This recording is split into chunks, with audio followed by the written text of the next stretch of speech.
Professor Thiago aqui dando o seu olá oficial para vocês e acrescentando um pouco mais, né, de informação na nossa disciplina de física. Estamos aqui percorrendo, né, a ótica geométrica e percebendo que tudo aquilo que faz menção à visão, somado com a nossa amada geometria, tem esse encontro aqui. Então nós vimos alguns princípios interessantes na aula passada, e agora nós vamos esticar um pouco mais isso aí, percebendo alguns fenômenos, que nós chamamos de fenômenos da cor, certo? Como é que se dá, como é que nós percebemos as cores dos objetos? Muito bem? Então bora lá. Primeira coisa que a gente precisa ver é sobre o ângulo visual. O que seria ângulo visual?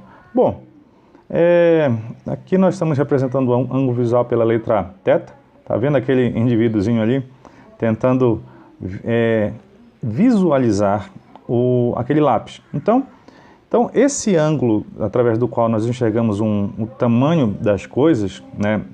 Ou seja, seria, no caso, o menor ângulo possível para podermos definir um objeto. Então, dá para perceber que, dependendo da distância que nós estamos, esse ângulo ele vai alterando, no caso vai diminuindo.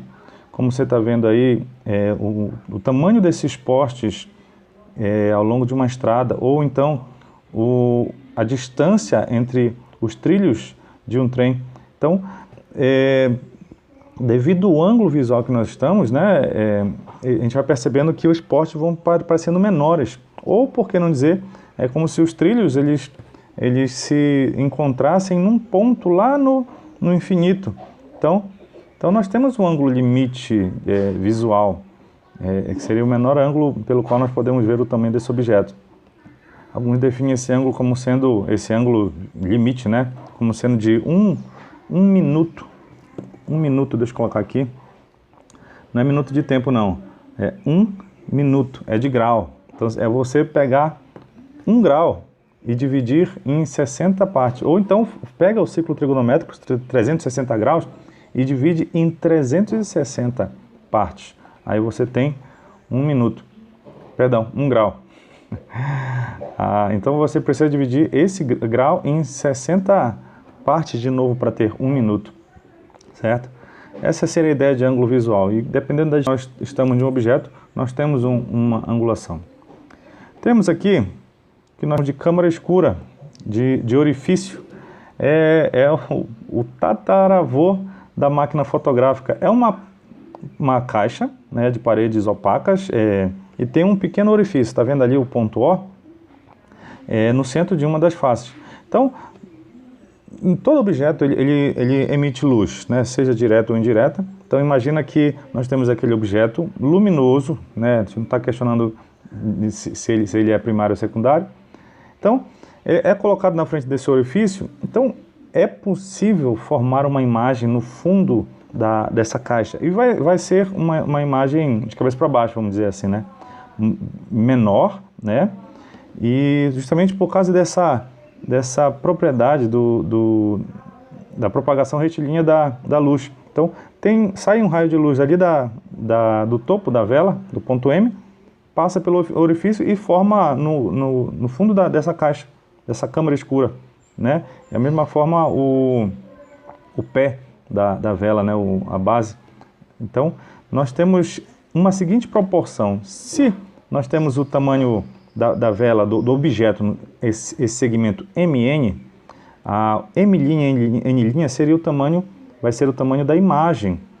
P é a distância do objeto até o orifício, e P' seria a distância da imagem até o orifício, ou seja, seria a profundidade da caixa, enquanto o P seria a distância.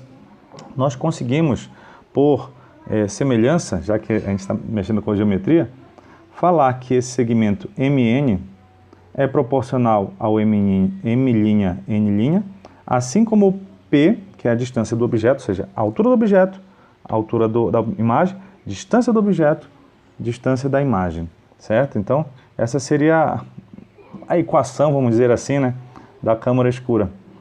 tá? Simplesmente semelhança de triângulos. Bora ver como é que funciona aqui, alguns exemplos para nós, das duas situações aqui, para nós passarmos para o segundo vídeo.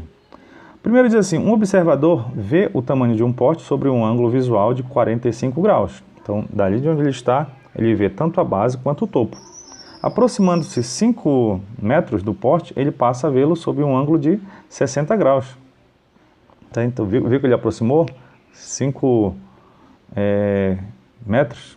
Então, agora o ângulo de visão, né, o ângulo visual, foi para 60. Considerando o olho do observador e a base do poste no mesmo nível, tá? Calcule a distância entre a sua primeira posição e o poste. Muito bem.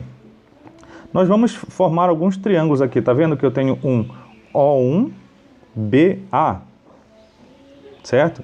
Isso com esse ângulo de 45 graus. Eu posso utilizar aqui a tangente desse ângulo, tangente de 45 graus. O que é a tangente? Tangente é o cateto oposto, que no caso vai ser H, sobre o cateto adjacente, certo?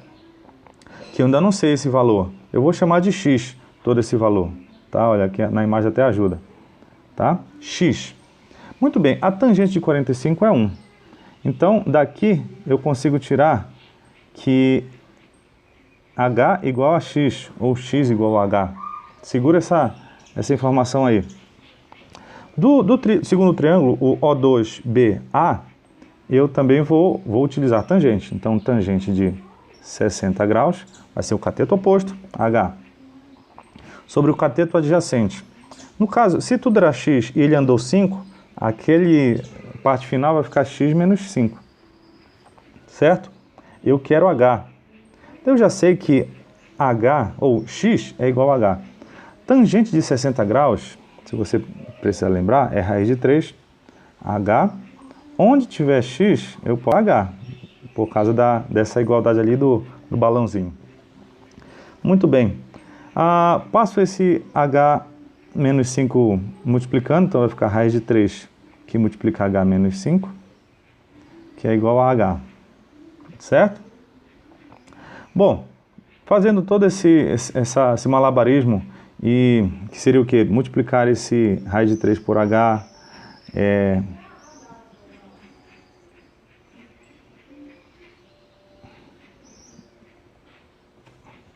e substituindo o H por 1,7 aproximadamente, nós vamos chegar num valor dessa altura de 11,83 metros, certo?